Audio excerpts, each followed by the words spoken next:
Welcome to Wasatch Weekends. I'm your host, Ben Roof. On today's show, we'll talk to local author Terry Sidford about her new book club, and we'll be making dinner on a budget. So, let's get started right away with Dinner on a Budget.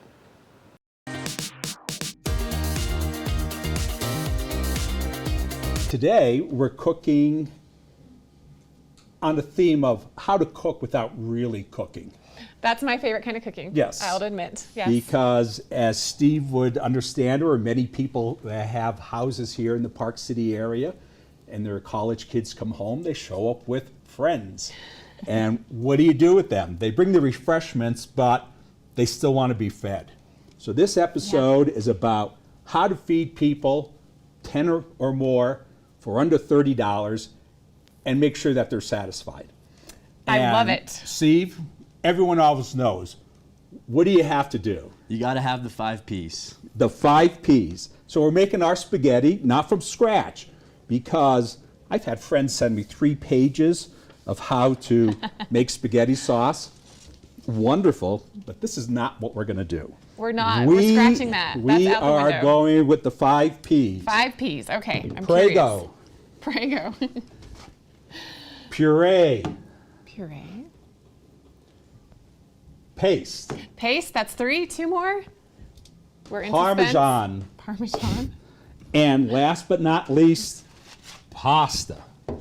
I love it. The 5 Ps. All right. So Steve's new at cooking, so Are I you? have taken it upon myself to run the can opener, and he will be doing the actual blending. Now what's great about this, when you first show up in Park City and you haven't been here quite a month, you probably only have 2 pots and 1 pan.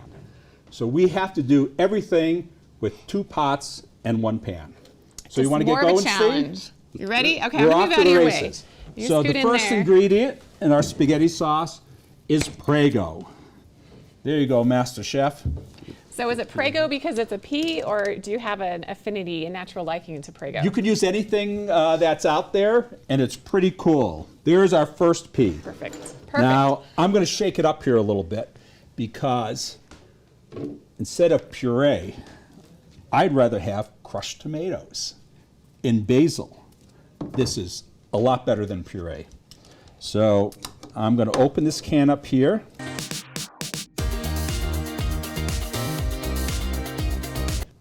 We are back in the kitchen cooking spaghetti with Steve. And who would have thought all those years ago when you met Steve's dad that one day you'd be cooking with his son in Park City, Utah on TV? That's right, and having can opener stress. Yes. All right, it worked out, but maybe always make sure you have 2 can openers. Exactly.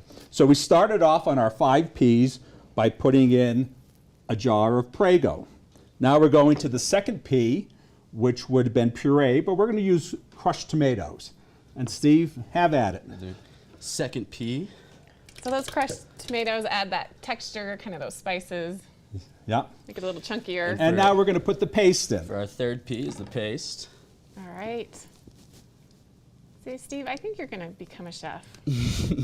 No more You gotta peeking start today. somewhere, right? You do.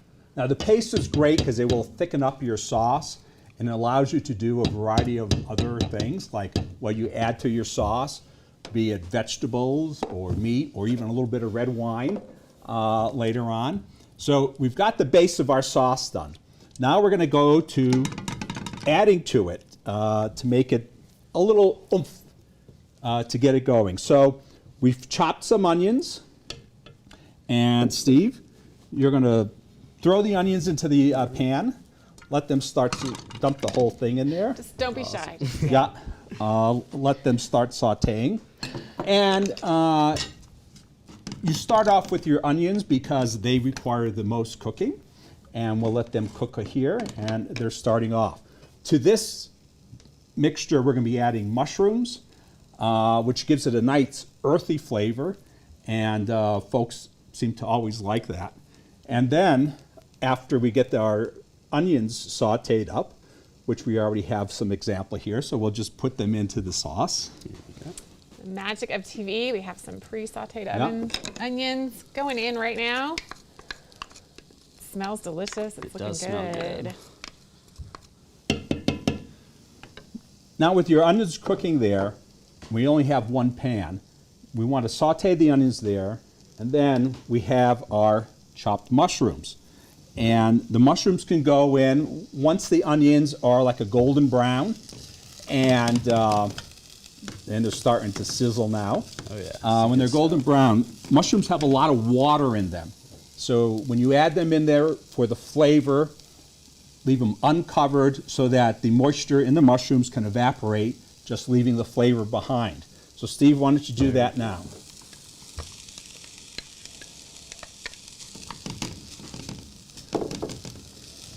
Mixing together quite nicely. Yeah, it's smelling real good in here. What was the last meal you had, Steve? What did you have last night for dinner? I had some ribs last night. I thought you only made PB&J. Come on, you're holding out on us. I didn't cook them. Oh, okay, Yeah, fair they were enough. good though.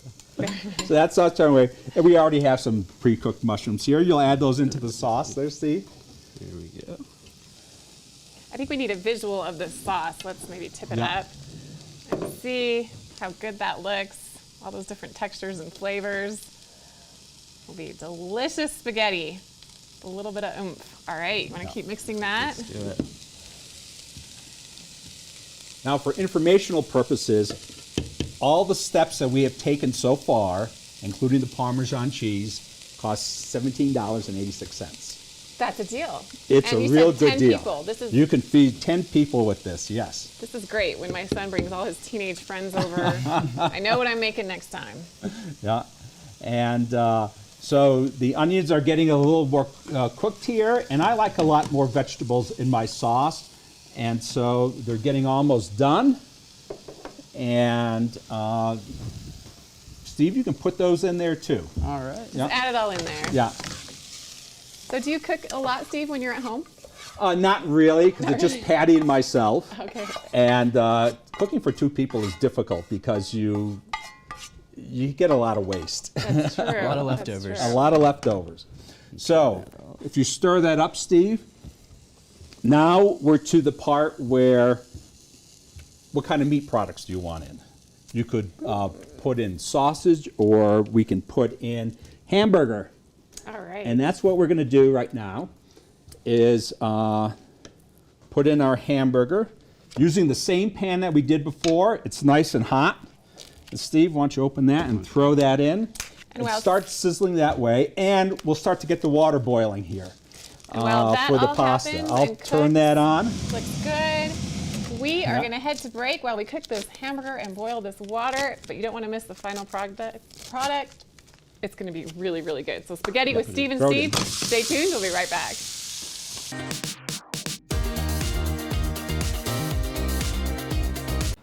So we're going to wrap up that recipe a little bit later in the show, but we got to take a short break, so stay tuned for more Wasatch Weekends.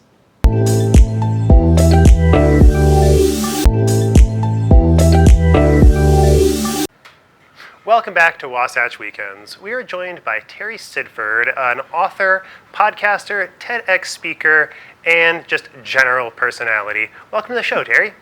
Thank you for having me. So you've got a new book club that's just started, right? You had your first one yesterday, I believe. How did that go? I did. Yes, it was Truth, Courage, Love. It's based on my memoir that was released in January of this year. And I wanted to dive deeper into the book and talk about concepts that I learned in my life journey that's in my book. So before we get into your book a little bit, tell us a little bit about your book club and kind of what the impetus for that was, how it got started, and does it focus on a specific theme, or does that theme change from week to week? Good question. It's what I decided to do is talk about different concepts, which I have many concepts in my book, but the title is Truth, Courage, and Love. So the first meeting last night, we talked about truth and all the aspects of truth and how truth played a part in my life journey and invaluable lessons to overcoming adversity. And then I asked the people, the guests that are joining about the truth in their own life. And I'm hoping that most people that join the book club have read the book. And if not, they can still join and read it later. But we just kind of dived deeper into the concept of truth. And it was very lively, and everyone walked away with a new viewpoint. It sounds fantastic. So it seems like everything went well. Tell us a little bit about your book and that concept of truth. Thank you. The book was designed to tell the story of my life, of course, a memoir, and how I turned adversity into incredible life lessons that really led me to the life that I have now. And that is a happy, fulfilling, and successful life. And I want everyone to know when they read my book that it doesn't matter what you've gone through in your life. You really can turn adversity into opportunities, lessons, and you can grow and you can start over. If I can do it, so can you. So let me ask you a little bit about how you got started in writing in general. I know it's like a lot of people have stories to tell, but sitting down at a blank page can be quite a daunting task. And I know a lot of people can look at that and just give up right away. What was sort of your drive to complete a memoir? Yes, writing isn't something I thought I would do in my lifetime. In fact, when I grew up, I was horrible at grammar and spelling. But so writing was just not even on the radar. But what happened is I was a life coach for over 20 years, and I was sitting down and having coffee with a friend and telling her how amazing women were, because I mostly worked with women, and that they were really strong, courageous, but never saw it in themselves. My friend asked me, Terry, that's an interesting subject. Wouldn't you like to know the answer to that? I'm like, sure, I would love that. She said, I think you should write a book about it, create a survey, and gather it from 100 women. And I just started laughing. I'm like, no, I can't write a book. I'm not a writer. I can't do that. And she looked me in the eye and said, listen, let's get the information and I will help you write the book. And that's how it all started. And here I am now in my second book. And it was much easier, of course, the second time. But, if you have a story, you have a message out there and you want to get it out in a book or even, in some other form, you can always ask the experts. There's people out there that are willing to help you. So that's my best advice. I never thought I'd be here. And it was really, truly been one of the most rewarding things I've done in my life. Well, and I guess that brings us to courage a little bit. Having that courage to reach out and ask for help with some of these projects that you might not necessarily have every little bit of information for. Is that the subject of your upcoming book club? Yes, we talk about that. In fact, our next one, which is going to be on July 26th, we're going to be talking about courage. And that's a huge concept and a very important part of my life. And the things that I'm most proud of that I've accomplished in my life have taken a lot of courage. And it's kind of stepping out into what you think you can't do or you never thought is possible into the possibilities of your life. That's what courage can do. And it's facing the fear, going through it, and getting on the other side. And it's really very exciting when you get to the other side of that. Well, you mentioned a couple of times, like starting over and taking a new start at life. Is there any advice you have for people that are kind of looking down the barrel of a major change like that? Yes, I do. Ask for help, first of all. Surround yourself with people that really care about you and have your best interest in mind. And there's always people out there to help you. That's number one. Number two, dig deep and know that who you are inside, that person, that soul, whatever spirit, whatever you want to call that, it's whole inside. Go find that person, take some time, and know that all these outside circumstances are really going to be temporary. And take care of yourself, self-care. And then once you get past that step, take the next step. And all of a sudden things will start to seem brighter and you'll start to see possibilities. And you'll learn from any mistake or anything that has happened in your life. Even if somebody has done something to you, make sure that you do not become a victim. Out-create whatever happened and become that superhero of your life. It's fantastic advice. And so let me then ask you about how that sort of moves into that love concept as well, like being forgiving perhaps, maybe being just loving of yourself in the event that you're having a rough time. Yes, that's a very, very good transition. Really, if you can't forgive yourself, then you really can't love yourself. So they're kind of one and the other. If you have done something that you feel like you shouldn't have done and you're just being really hard on yourself, give yourself some love like you would a best friend. Forgive yourself. And that allows you to also forgive other people. And that brings you back to opening your heart. And it does take courage to do that. And forgiveness is a concept a lot of people have a hard time with. But when you don't forgive, you're not hurting that other person, you're only hurting yourself. And that doesn't mean that you have to agree and condone what happened. It just releases you from the negative energy so that you can get back your power and you can start opening your heart up to love again. And that's where our power is making sure that we're always staying connected to our heart. And courage also helps you do that. That's something that I've definitely noticed, how like when we do get kind of sucked into that negative cycle and we get angry with ourselves or some circumstances in our life, it does really rob us of that power to make change or to take action. It's definitely something that I've noticed and something that's led me to more of a mindful practice in my life. Wonderful. What do you guys wonderful. have this coming up book club? Is that going to be focusing again on your memoir, or are you going to have a new guest? The first three meetings are going to be based on my memoir. So we're going to talk about truth, which was last night. And the next one, end of July, will be about courage. And then in August, we will talk about love. And then I'm going to add guests to our program. So guest authors that have something to say. Well, fantastic. So, Terry, if there's anything else that you'd like to share with us or anywhere that people can get a hold of you, where can they find you?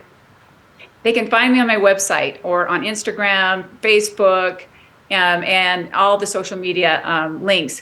But go to my website. Everything is there. It's Terry, Terry, Sidford, Sidford, .com, and reach out to me. I would love to help you. And we have a lot of fun things going on. And you can find my book there. You can also go to Amazon to find my book, Truth, Courage, and Love. Awesome. Terry Sidford, thank you so much for joining us. And if you guys would like to join her book club, the next opportunity, is coming up July 22nd, correct? July 26th. 26th. Yes, Well, at 5:30 Mountain Time. Awesome. Well, Terry Sidford, thank you so much for joining us. Thank you. Thanks for having me. And we'll be right back with more Wasatch Weekends.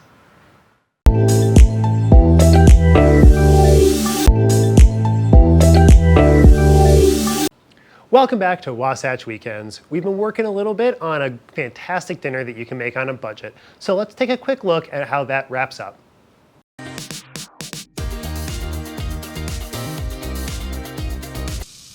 We are back in the kitchen where President of Deerfield Media, Steve Mumbo, is teaching intern Steve how to make spaghetti for a crowd on a budget. Yeah.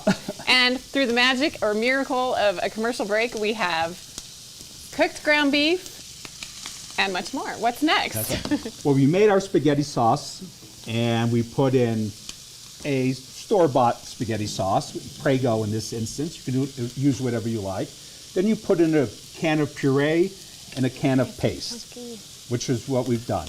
You add a little chopped onions and some mushrooms to give it a good hearty flavor. Why do you start with the store-bought spaghetti sauce? It has all the spices in it. You don't have to buy spices.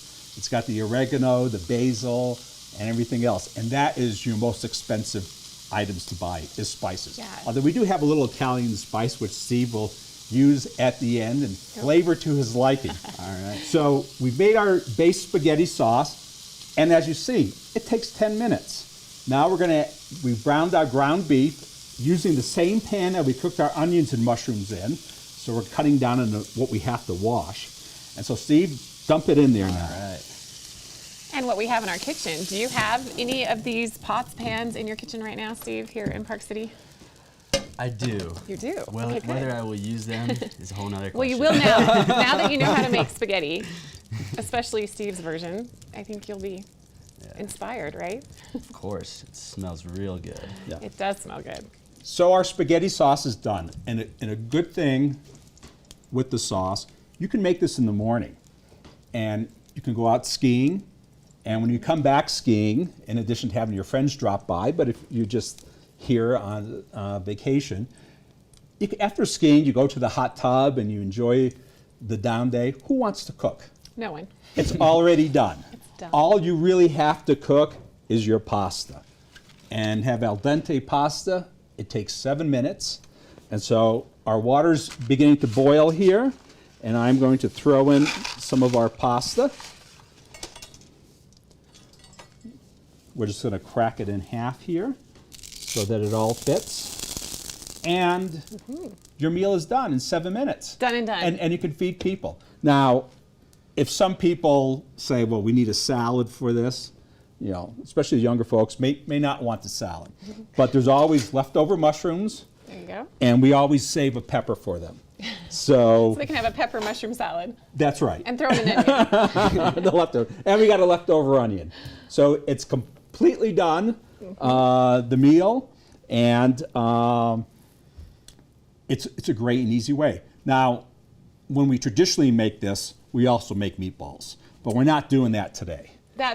We're going to Yeah. start simple. That's a whole nother segment. But meatballs are very Next time. easy. The secret is using a rye bread with caraway seeds in it.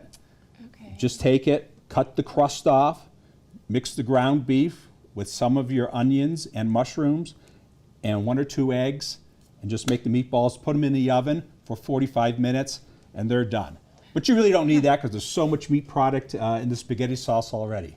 So now, 10 minutes, add another 10, 20 minutes, it's done. Done. Ready to go to the table. And we're excited to try it. We are. And this guy likes it. Well, good. big You like fan. spaghetti. All right, are we going to try it now? What do you think? What's the next step? The next step is got to wait for our pasta to cook. Okay, so while that cooks, we'll go to a quick break. Okay. And you'll want to come back to see the finished product and maybe enjoy some bread as well. We'll be right back. Thank you.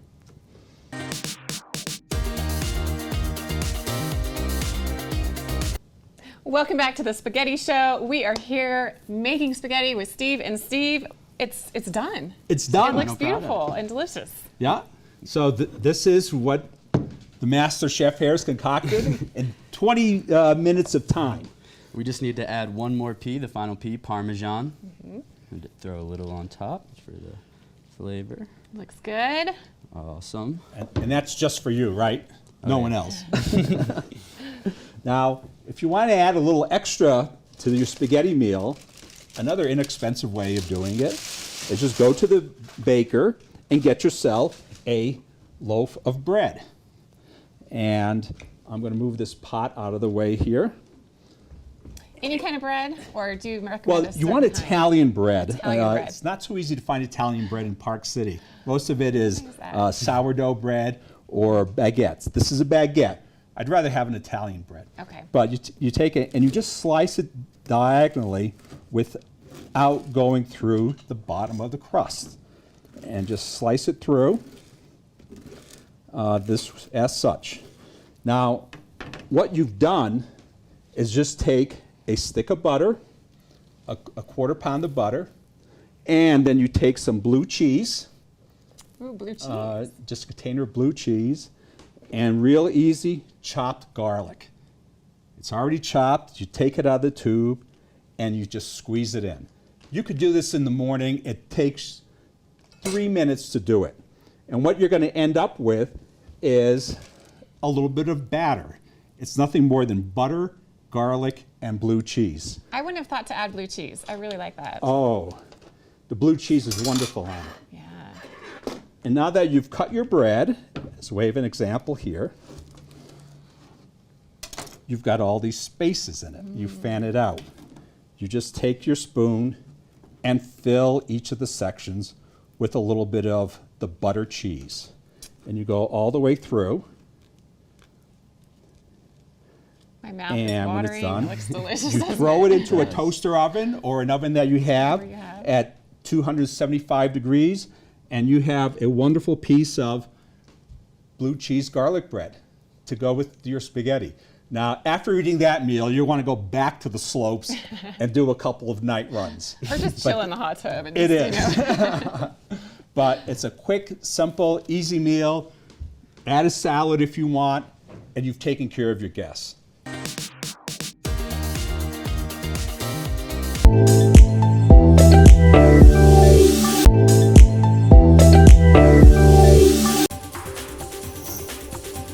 This weather report is brought to you by Sun and Ski Sports, your new mountain sports headquarters.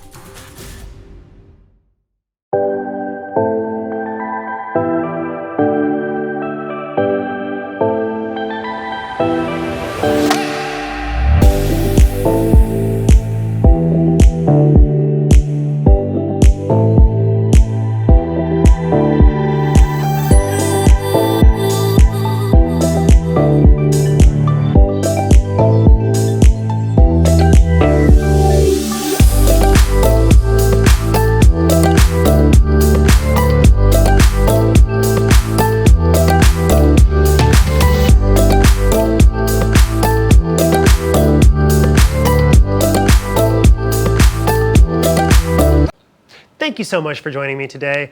Don't forget to check us out tomorrow, where we will be in the kitchen with Tracy Miller, as well as talking to Go Heber Valley about their inaugural 4th of July celebration. This has been Wasatch Weekends. I'm your host, Ben Roof, and I will see you tomorrow.